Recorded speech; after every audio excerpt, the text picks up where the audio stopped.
오늘은 7월 이제 셋째 주일이자 성령 강림 후 이제 여덟째 주일 예배로 드립니다. 초대교회가 핍박의 시대임에도 불구하고 성령의 역사함으로 부흥과 성정을 이루어가지 않았습니까? 시대도 우리 어려움의 시대이지만 우리가 성령님을 의지해서 성령님께서 우리 초대교회에 부으셨던 그런 은혜, 부흥, 성령의 역사가 동일하게 임하게 됨을 믿습니다. 우리가 그런 마음으로 시대의 어려움을 우리 깨어 기도함으로 인내함으로 넘어갈 수 있기를 간절히 소망합니다. 우리가 7월, 8월은 교회학교 여름 사역을 위해서 함께 기도하고 있습니다.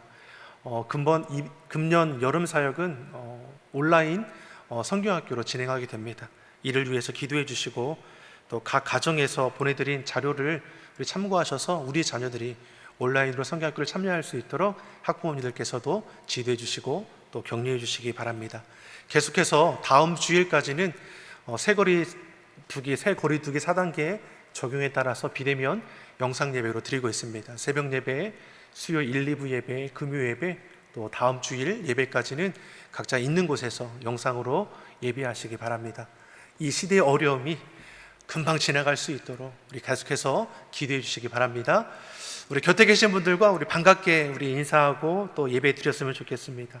우리 이렇게 인사하기를 원합니다. 하나님께서 지키시고 도우십니다. 하나님께서 지키시고 도우십니다. 아멘. 우리 하나님 아버지께서 우리 삶을 지키시고 도우심을 믿습니다. 우리가 계속해서 성령의 9가지 열매라는 제목으로 말씀의 은혜를 나누고 있는데요. 오늘은 그 3번째 열매 화평에 대해서 함께 은혜를 나누고자 합니다.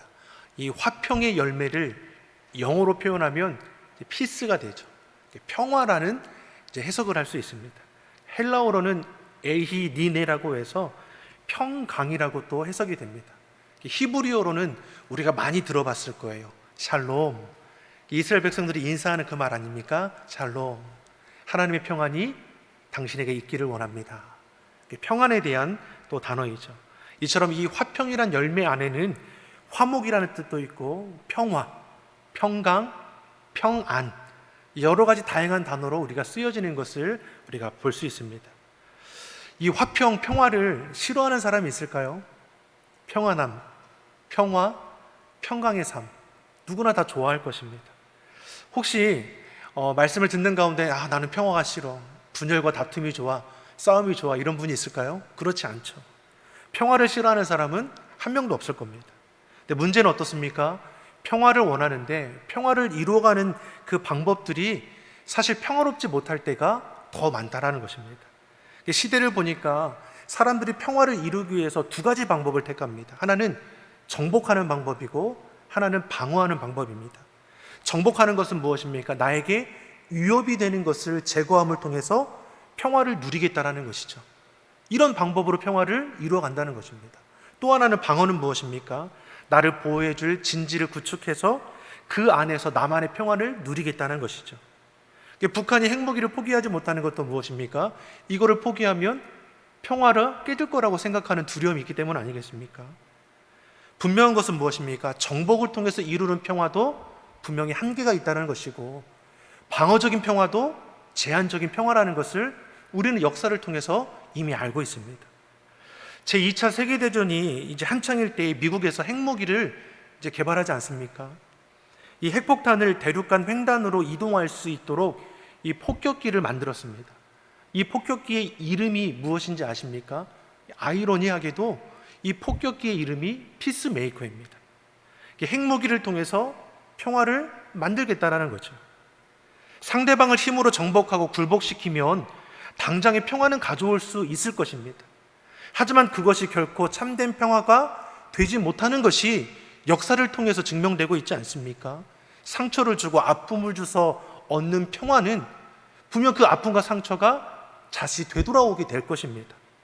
이것이 세상의 방법이고 세상이 바라던 평화의 모습입니다. 여전히 끝나지 않는 분쟁과 다툼이 지속되지 않습니까?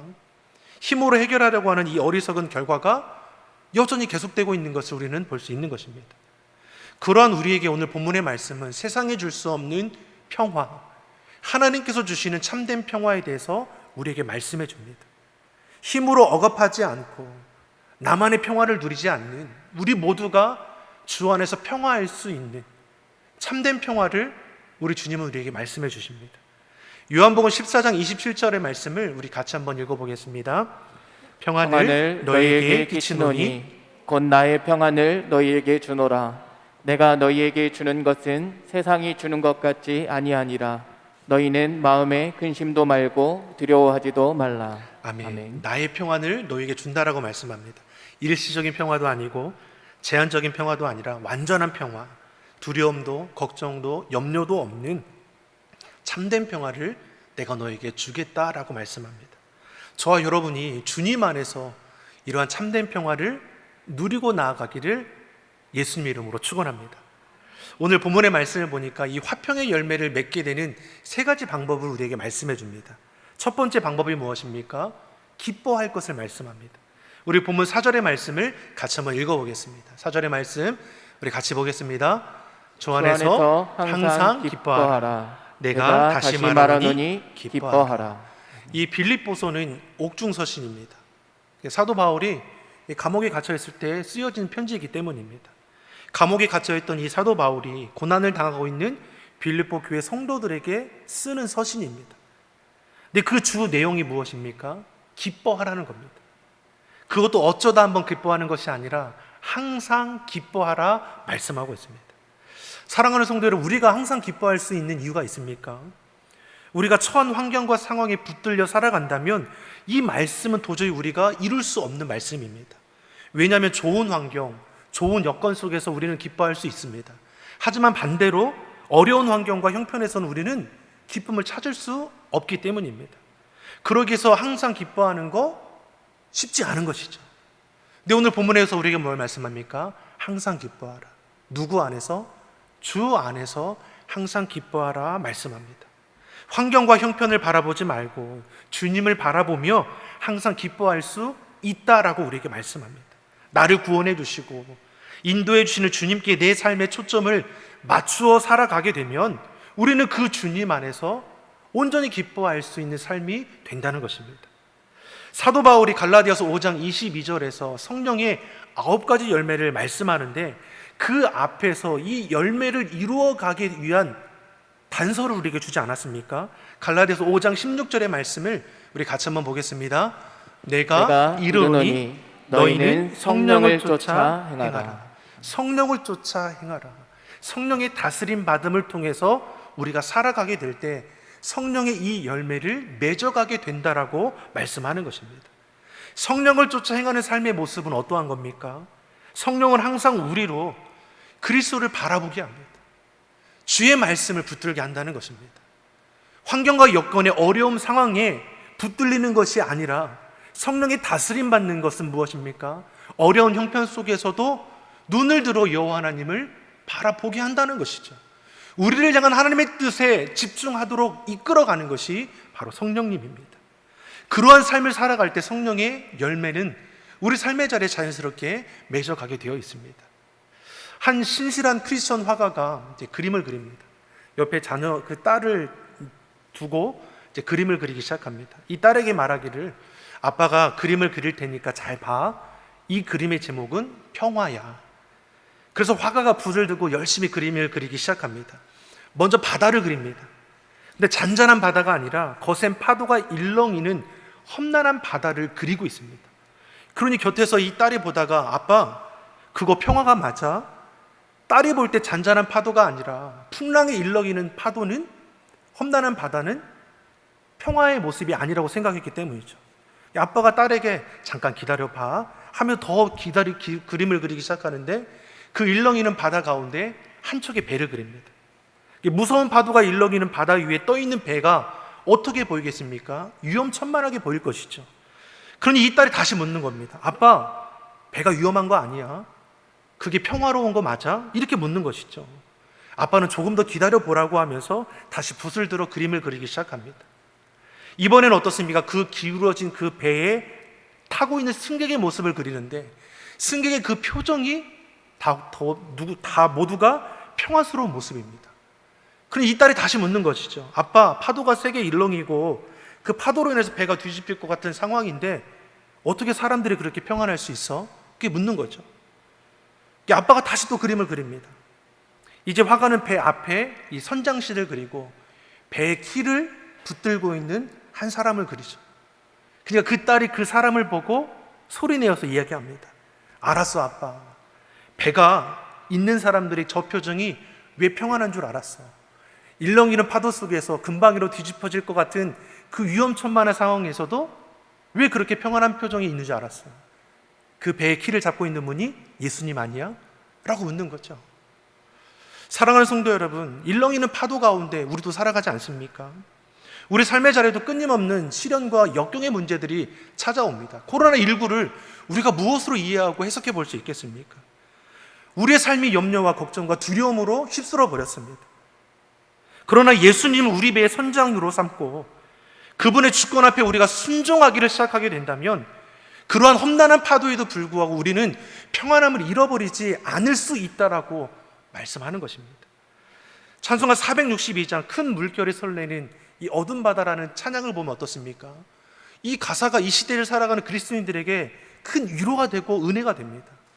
큰 물결이 설레는 어두운 바다, 저 등대의 불빛도 희미한데 이 풍랑에 배저 항해하는 주 예수님 이 배의 사공이라. 나 두려움없네 두려움없도다. 주 예수님 늘 깨어 계시도다. 이 흉흉한 바다를 다 지나면 저 소망의 나라에 이르리라. 아멘. 주님이 우리 인생의 키를 붙들고 계시니 고난의 자리에서도 어떻습니까? 소망 가운데 나아갈 수 있다 고백합니다. 사도 바울의 고백처럼 믿음의 주요 또 온전케 하시는 이인 예수를 바라보면 주님이 주시는 그 은혜 가운데 환경과 상황에 휘둘리지 않고 주님 안에서 누리는 기쁨과 평안이 있다라고 우리에게 말씀합니다. 사실 우리는 이미 주님 안에서 이런 은혜를 누리고 살아가는 자들 아닙니까? 주의 은혜로 우리가 구원받아 하나님의 자녀가 되었습니다. 이제까지도 우리가 고백하는 것이 무엇입니까? 하나님의 은혜로 살아왔다 고백합니다. 그럼 우리가 이어서 나아가는 고백이 무엇입니까? 앞으로도 하나님의 은혜 가운데 우리가 나아갈 수 있음을 또 고백하게 될 것입니다.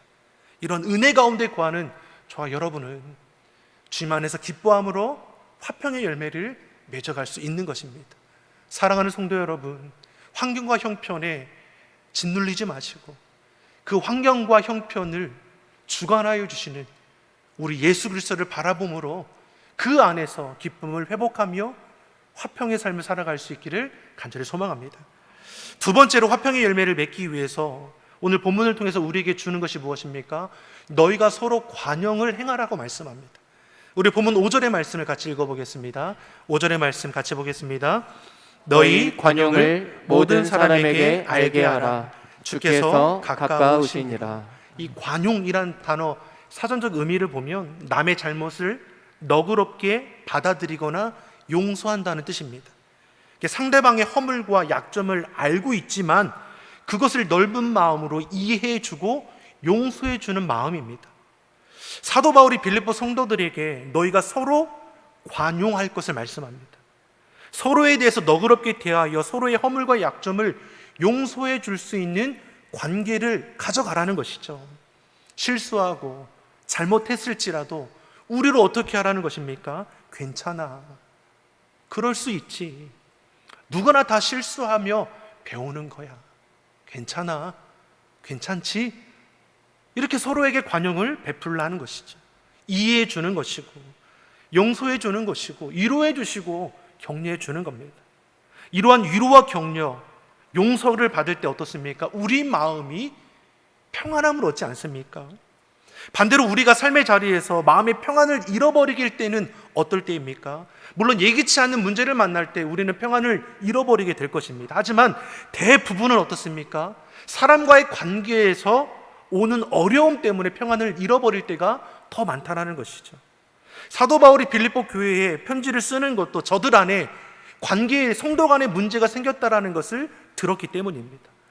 우리 앞절의 2절의 말씀을 보면 사도 바울이 먼저 꺼내는 말이 무엇입니까? 우리 빌립보서 4장 2절의 말씀을 같이 한번 보겠습니다.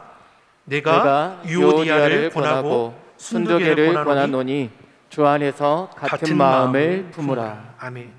이 유오디아, 순두계 두 여인의 이름을 언급하는 것을 볼 때 이 두 여인이 빌립보 교회에서 중책을 맡았던 여인들임을 알 수 있는 것입니다. 근데 이 두 여인이 같은 마음을 품지 못했다는 것은 무엇입니까? 갈등의 관계가 형성되었다라는 것이죠. 근데 이 둘의 갈등이 둘만의 문제로 끝나는 것이 아니라 빌립보 교회 전체에 부정적인 영향을 끼치고 있었다라는 것이죠. 그러니 사도 바울이 이 두 여인에게 말하는 것이 무엇입니까? 주 안에서 같은 마음을 품으라는 것입니다. 그러면서 5절 말씀에 정말 하고자 하는 그 말이 무엇입니까? 서로 관용함으로 행하라는 것이죠. 서로 실수할 수 있다라는 것이죠. 잘못할 수 있죠. 그때 우리가 어떻게 합니까? 그럼 그렇지. 이런 것이 아니라 괜찮아. 뭐 그럴 수 있지. 잘하고 있어. 힘을 내. 괜찮아. 용납해주고 위로해주고 나아가 격려할 때 그들의 마음이 어떠하겠습니까? 불안했던 마음이, 걱정됐던 마음이, 염려하고 근심됐던 마음이 그 말 한마디에 위로가 되지 않겠습니까? 사실 우리가 서로를 향해 관용을 베풀 수 있는 것은 이미 하나님께 우리가 갚을 수 없는 관용을 받았기 때문이죠. 죽을 죄인이 구원받아 하나님의 자녀 되었습니다. 무엇과 바꿀 수 없는 그 크신 사랑을 우리가 받았습니다. 그러한 우리에게 하나님께서 말씀하신 것이 무엇입니까? 내가 너희를 사랑한 것 같이 너희도 서로 사랑하라. 이 말씀을 다르게 바꾸어 보면 내가 너희를 용서한 것 같이 너희도 서로 용서하라 말씀하는 것이죠. 사랑하는 성도 여러분, 관용은 서로에 대해 용서와 사랑을 베푸는 것입니다. 혹 불편한 관계 가운데 있는 분들 계십니까? 여러분, 이 불편한 관계를 계속해서 내버려 두지 마십시오. 끊어내야 합니다. 여러분이 먼저 다가가서 이해의 말을, 용서의 말을, 격려, 위로의 말을 베풀어 줄 수 있기를 바랍니다. 불편한 이 마음이, 나누어진 이 마음이 주 안에서 회복되고 치료되어야 합니다. 그래야 우리가 주 안에서 화평의 열매를 맺어갈 수 있는 것입니다. 마지막으로 세 번째, 화평의 열매를 맺기 위해서는 무엇이 필요합니까? 염려하지 말라는 것입니다. 우리 본문의 6절의 말씀을 같이 한번 보겠습니다. 6절의 말씀 같이 읽어보겠습니다. 아무것도 염려하지 말고 오직 모든 일에 기도와 간구로 너희 구할 것을 감사함으로 하나님께 아뢰라. 아멘. 앞서서 인간관계가 깨어질 때 우리의 마음이 어떻습니까? 화평이 깨어질 수 있죠. 하지만 그 인간관계 다음으로 우리의 화평을 위협하는 것이 무엇이라고 말씀합니까? 염려하는 거라는 거죠. 염려할 일이 생길 때 여러분, 우리 마음이 평안할 수 있겠습니까? 그 염려에 매달려, 그 염려에 붙들려서 불안과 초조의 마음 가운데 우리가 살아가게 될 것이죠. 헬라어 이 염려란 단어는 메림나오라고 하는데 이 뜻이 무슨 뜻이냐면 문제거리로 인식하고 근심하다는 겁니다. 문제거리를 보고 근심하는 마음을 갖는다는 거죠. 즉 무엇입니까? 아직 이루어지지 않은 일에 대해서도 앞서서 근심하게 된다는 것입니다. 우리의 마음을 불안하게 하고 평화를 깨트리는 이 염려를 사도 바울이 뭐라고 말씀합니까? 하지 말라는 것이죠. 염려의 문제를 극복할 수 있는 방법이 있습니다. 그것이 무엇입니까? 염려하지 말라. 염려하지 않는 것이죠. 염려하기를 중단하라고 말씀합니다. 그러면 이 염려하는 것을 중단할 수 있는 방법이 무엇입니까? 너희는 염려하기보다는 모든 일에 기도와 간구로 하나님께 아뢰라. 염려는 우리로 하나님을 의지하지 못하게 방해하는 것이죠. 염려에 붙들리게 되니까 염려에 매여서 염려만 바라보다가 낙심하는 삶이 되는 것이죠. 하지만 오늘 말씀에 염려하지 말고 오직 모든 일에 기도와 간구로 하나님께 아뢰라 말씀합니다. 염려의 문제를 기도의 제목으로 바꾸게 되면 우리는 하나님께 집중하여 나아가게 되는 것입니다. 염려의 문제를 하나님께 기도와 간구로 아뢰일 때 하나님께서 주시는 약속이 무엇입니까? 우리 7절의 말씀을 같이 한번 보겠습니다. 7절의 말씀 같이 읽어보겠습니다. 그리하면 모든 지각에 뛰어난 하나님의 평강이 그리스도 예수 안에서 너희 마음과 생각을 지키시리라. 아멘. 염려의 문제를 하나님께 아뢰기 시작하면 염려했던 모든 문제가 사라지고 즉시로 해결된다? 이렇게 말하고 있지 않습니다. 염려의 문제를 하나님께 기도와 간구로 아뢰어도 여전히 삶의 자리에 만나는 문제는 그대로이고 내가 처한 환경과 형편이 순식간에 달라지지 않는다는 것입니다. 그러면 7절에서 우리에게 주신 약속은 무엇입니까? 하나님의 평강이 있다는 것이죠. 염려를 기도로 바꾸어 하나님께 기도하여 아뢰는 자에게 하나님께서 예수 안에서 너희 마음과 생각을 지키어 주신다라고 말씀합니다. 염려, 불안, 걱정, 근심되었던 그 마음과 생각을 하나님께서 평안한 마음으로 바꾸어 주신다는 것이죠. 하나님의 평강이 우리 마음과 생각을 지켜주시기 때문에 염려의 마음이 흔들리거나 불안하거나 낙심케 되지 않는다는 것입니다. 이것이 주 안에서 누리는 평안입니다.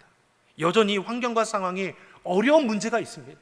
하지만 이 어려움에 매이지 않고 주의 약속의 말씀 의지하여 하나님께 기도의 제목으로 바꾸어 나아갈 때 하나님께서는 우리 마음과 생각을 지키어 주셔서 염려의 문제에 매이지 않게 하시고 평안한 마음 가운데 하나님께서 행하실 그 선하신 계획함에 참여하도록 우리를 이끌어 가신다는 것입니다. 사랑하는 성도 여러분, 환경과 상황에 달라지지 않는 참된 평안함을 이루어 나갈 수 있는 주의 성도가 되기를 예수님의 이름으로 간절히 축원합니다.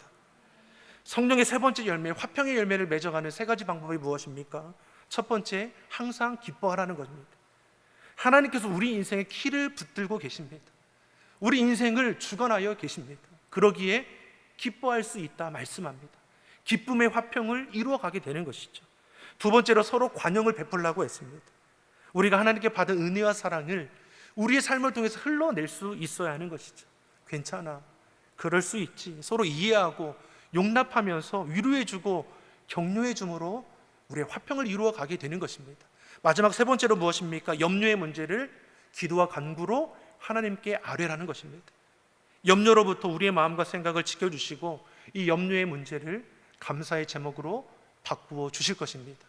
사랑하는 성도 여러분, 시대의 어려움 앞에서도 우리가 믿음의 눈을 들어 유 하나님을 바라보며 깨어 기도할 때 주의 음성 듣는 은혜가 있기를 소망합니다. 주 안에서 항상 기뻐하며 주 안에서 우리 사람의 관계가 회복되며 주 안에서 염려의 문제들을 기도의 제목으로 바꾸어가며 감사로 만들어가는 귀한 역사가 일어나기를 예수님의 이름으로 축원합니다. 기도하겠습니다. 사랑의 하나님 아버지, 우리가 주님 안에 참된 평화를 누리기 원합니다. 염려를 주께 맡기며 기도와 간구로 하나님께 아뢰을 때에 우리 마음과 생각을 지키어 주시고 우리를 새롭게 하여 주시사 합력하여 선을 이루시는 하나님의 은혜에 참여케 하여 주시옵소서.